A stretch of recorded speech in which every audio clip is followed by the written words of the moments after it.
People.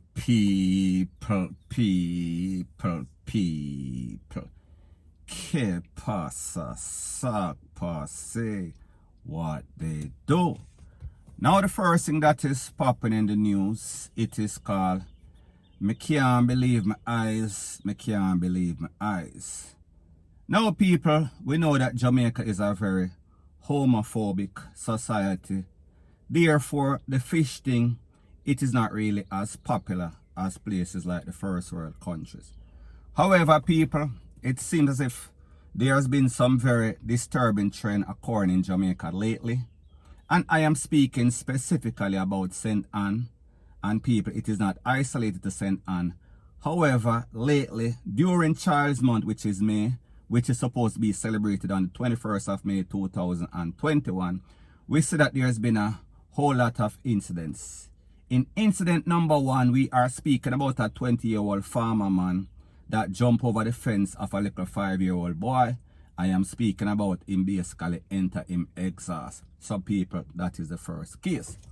However, the most disturbing case of them all, we are speaking about an incident that occurred in St. Anne's once again, one more again, where it is said that a 13-year-old picnic, she was saka in the exhaust by at least 5 men. Now people, based on information, it is said that these men, they were charged for burglary and also abduction of a little picnic.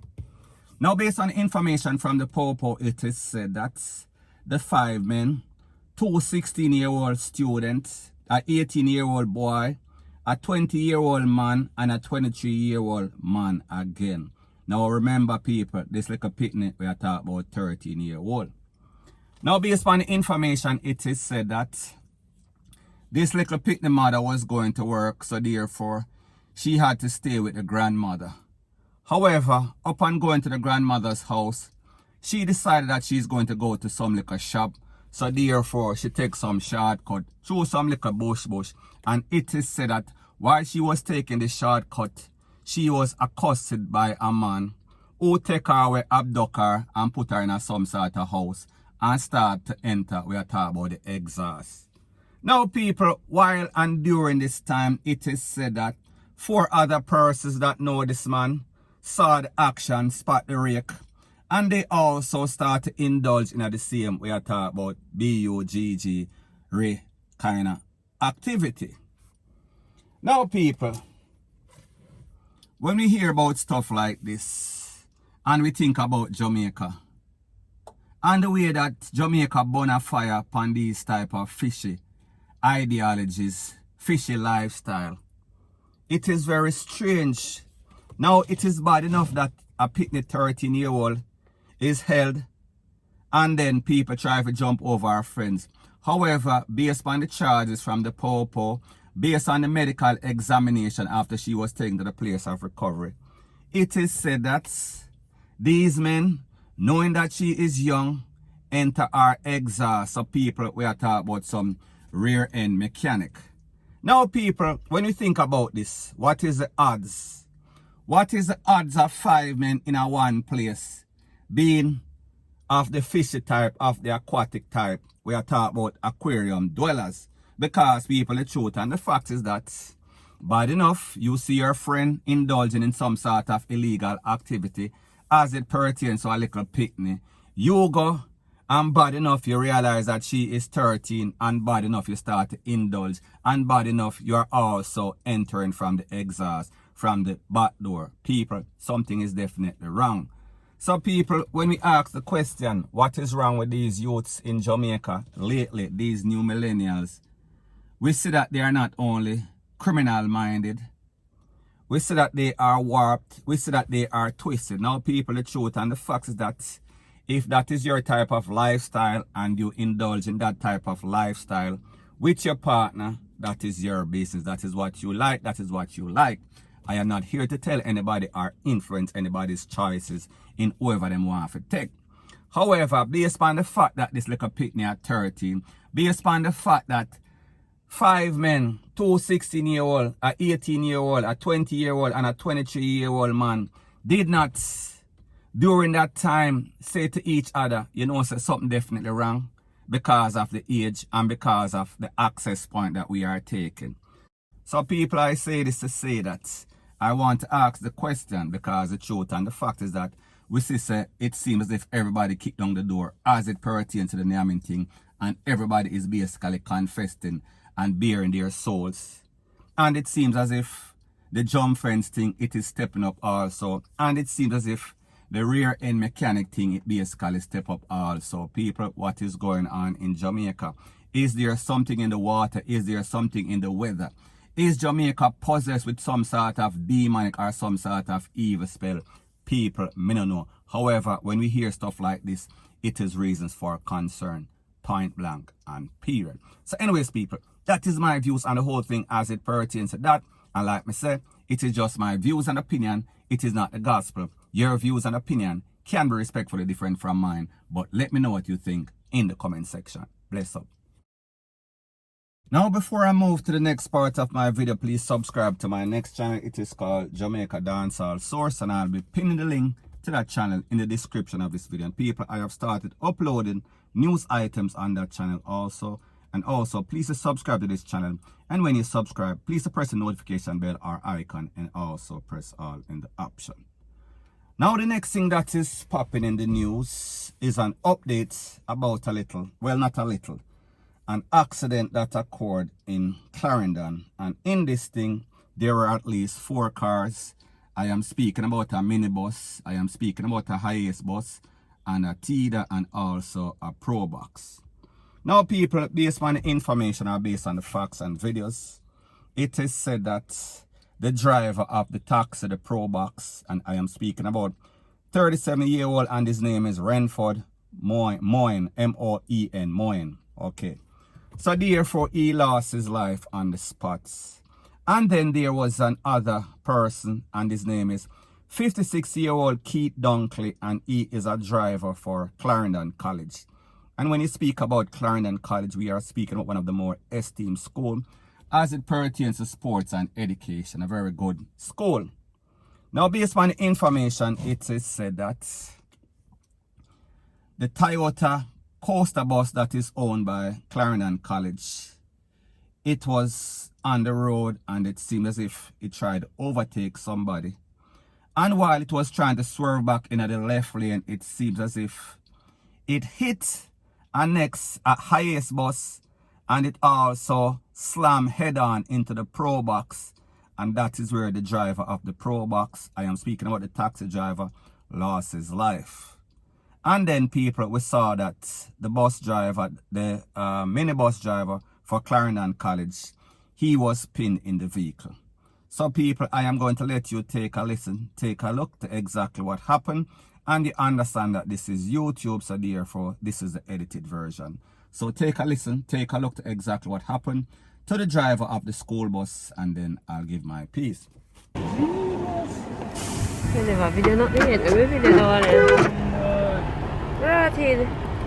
driver in there? In traffic line.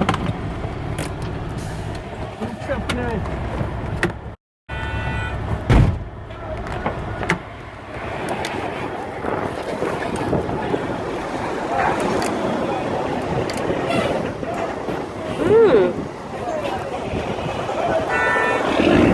Hey, I really do that. Something you doing now?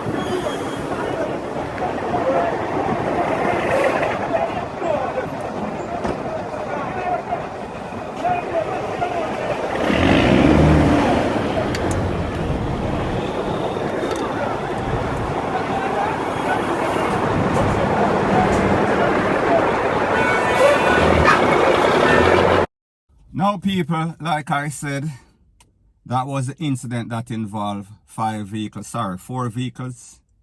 Now people, I want you to take a listen, take a look to Mr. Dunkley, how he is. He is said to be a person that is always smiling, always jovial. He is liked by everybody in the school. So people, take a listen, take a look at this video, and then I'll give my piece. Mr. Donkey, Mr. Donkey, Mr. Donkey, Mr. Donkey. Good afternoon. Good afternoon, sir. How are you? And you're here from Brother Sports Institute, the bus driver of the champion school, Clarendon College. So, how do you feel to be carrying such a profound team throughout this for all this season? Tired, let me run. Now people, when we look at those two videos, it shows you the ebbs and the flows of life. That one day you can be happy and jovial, and then the next minute you are gone. Because based on the information, it is said that when this incident occurred on the highway, he was badly injured. However, he was taken to the place of recovery. And while he was there, he was visited by some people from the school, the principal, persons like that. And when they spoke to him, he seemed as if he was on his way to recovery. However, people, a day or 48 hours later, he lost his life. 24 to 48 hours later, he lost his life. So people, it only shows you that when you live life, you have to live life to the fullest. Now, based on the information, it is said that this man is well liked by everybody in the school. Auxiliary staff, the teachers, the principal, ex-students, present students. He is a person that is known to be a very good driver. He is a safe driver. As a matter of fact, based on information that I've heard, it is said that he was once a taxi driver and he has been driving for the school for in excess of 15 years or at least 15 years. And his track record, it is immaculate as it pertains to driving. The people feel safe with him. So therefore, whenever he leaves the school to go to any sorts of events, the people trust him with the students and the parents likewise with their kids.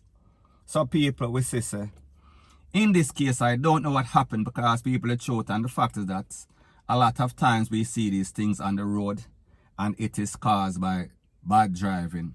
It is caused by a lot of persons that are hard-headed, stubborn, and they don't like to basically obey the speed rules.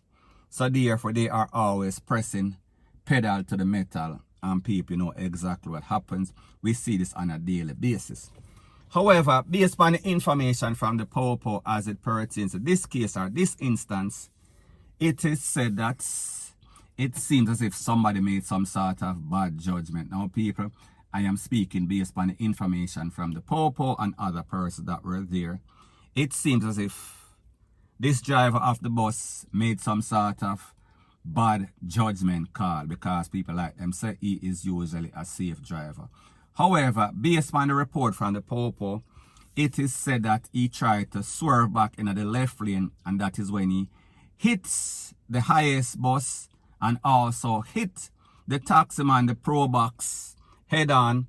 And we saw the driver, the taximan, he was thrown from his car. He ended up in some sort of ditch, some sort of concrete structure, and one of his hand, it was gone. He was basically gone on the spot. And then we see the bus driver, the Clarendon College bus driver, Mr. Dunkley, he was taken to the place of recovery. However, like I said, he did not make it. So people, at the end of the day, there are accidents, and then there are some that could have been easily avoided had persons just adhered to the speed rules, the protocols as it pertains to driving. However, people, like them say, sometimes when you make a bad judgment, you cannot take it back, and it takes you to the furthest extent. And people, we see that this was a very sad moment for the Clarendon College, the teachers, the body, the family of Clarendon College, and everybody in a Clarendon, and the family and friends of this man. So people, like me say, sometimes tragedies do happen, sometimes accidents do happen, and I think in this case, that is the case. However, people, like we say, we can't justify, because at the end of the day, you are supposed to make the right judgment. However, people, we are all human beings and we make mistakes, and sometimes we can rectify that mistake and sometimes we can't. Point blank and period. So anyways, people, that is my views on the whole thing as it pertains to that. And like I said, it is just my views and opinion. It is not the gospel. Your views and opinion can be respectfully different from mine, but let me know what you think in the comment section. Bless up.